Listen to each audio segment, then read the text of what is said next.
നരേന്ദ്രമോദിയെ വിമർശിക്കാൻ മുഖ്യമന്ത്രിക്ക് സമയമില്ല. അദ്ദേഹം വിമർശിക്കുന്ന മുഴുവൻ രാഹുൽ ഗാന്ധിയെയാണ്. ബി.ജെ.പിക്കെതിരെ ഏറ്റവും ശക്തമായ നിലപാട് സ്വീകരിക്കുന്ന ദേശീയ നേതാവ് രാഹുൽ ഗാന്ധിയാണ്.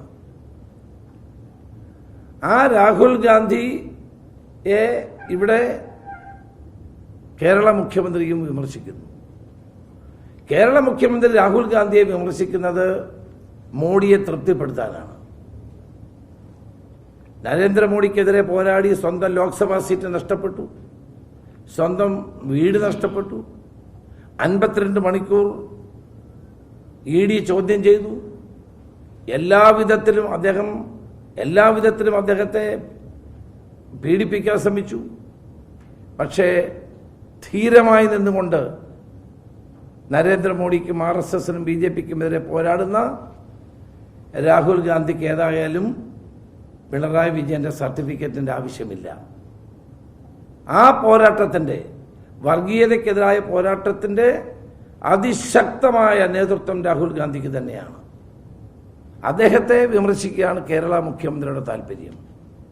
ഇവിടെ കേരളത്തിൽ കോൺഗ്രസിനെതിരെ വലിയ വായിൽ വർത്താനം പറയുന്നത് എന്തിനോ തിളയ്ക്കുന്ന സാമ്പാർ എന്ന ഒരു തമാശ ഡയലോഗ് ഒരു സിനിമയിലുണ്ടല്ലോ, അതുപോലെയാണ് എനിക്ക് തോന്നുന്നത്.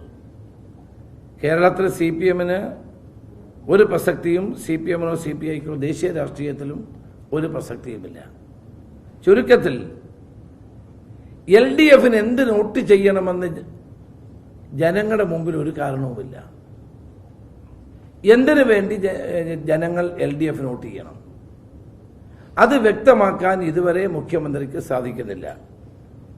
എന്നാൽ വോട്ട് ചെയ്യാതിരിക്കാനുള്ള 1000 കാരണങ്ങൾ നമുക്ക് പറയാനുണ്ട്. അതുകൊണ്ട് ഈ തെരഞ്ഞെടുപ്പ് LDFന്റെ ഒരു വാട്ടർലൂ ആകും എന്ന കാര്യത്തിൽ സംശയം വേണ്ട. നിയമസഭാ ഉപതെരഞ്ഞെടുപ്പുകളിൽ UDF വൻ വിജയം നേടി. തൃക്കാക്കരയിലും പുതുപ്പള്ളിയിലും വൻപിച്ച ഭൂരിപക്ഷത്തോടെയാണ് UDF ജയിച്ചത്. രണ്ടാം പിണറായി ഗവൺമെന്റ് വന്ന ശേഷം നടന്ന 2 ഉപതെരഞ്ഞെടുപ്പിൽ UDF വൻപിച്ച വിജയം നേടി. ആ വിജയത്തിന്റെ തുടർച്ചയായിരിക്കും പാർലമെന്റ് തെരഞ്ഞെടുപ്പിലും ഉണ്ടാകാൻ പോകുന്നത്. അപ്പോൾ ഈ രണ്ടിടത്തും നമുക്ക് കാണാൻ കഴിഞ്ഞ ഭരണവിരുദ്ധ വികാരമാണ്. ആ 140 നിയോജക മണ്ഡലങ്ങളിലും ആ ഭരണവിരുദ്ധ വികാരം നമുക്ക് വളരെ സ്പഷ്ടമായി തന്നെ കാണാൻ കഴിയുന്ന ഒരു കാര്യമാണ്.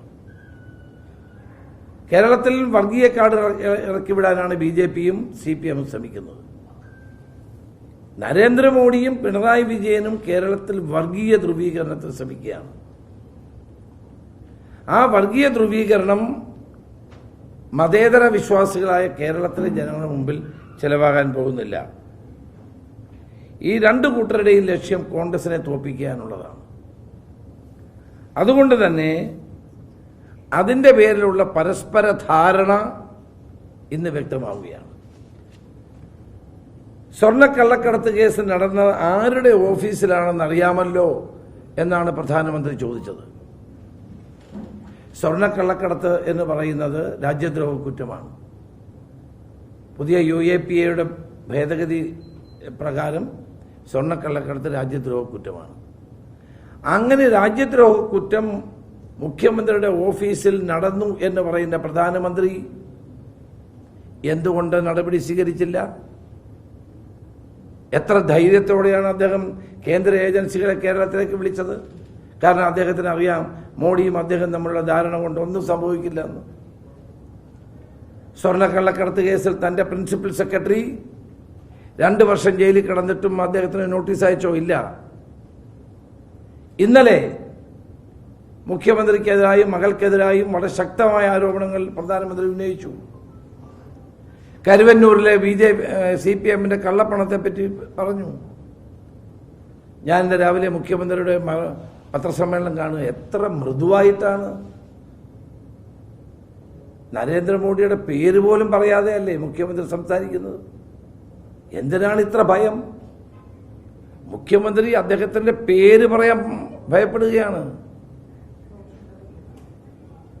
നരേന്ദ്രമോദിയും പിണറായി വിജയനും നമ്മുടെ രാഷ്ട്രീയ കൂട്ടുകെട്ട് ഇതിൽ വരെ എത്തിയിരിക്കുന്നു എന്നുള്ളതാണ് സത്യം. അതുകൊണ്ടാണ് മോഡിയെ വിമർശിക്കാതെ രാഹുൽ ഗാന്ധിയെ വിമർശിക്കുന്നത്.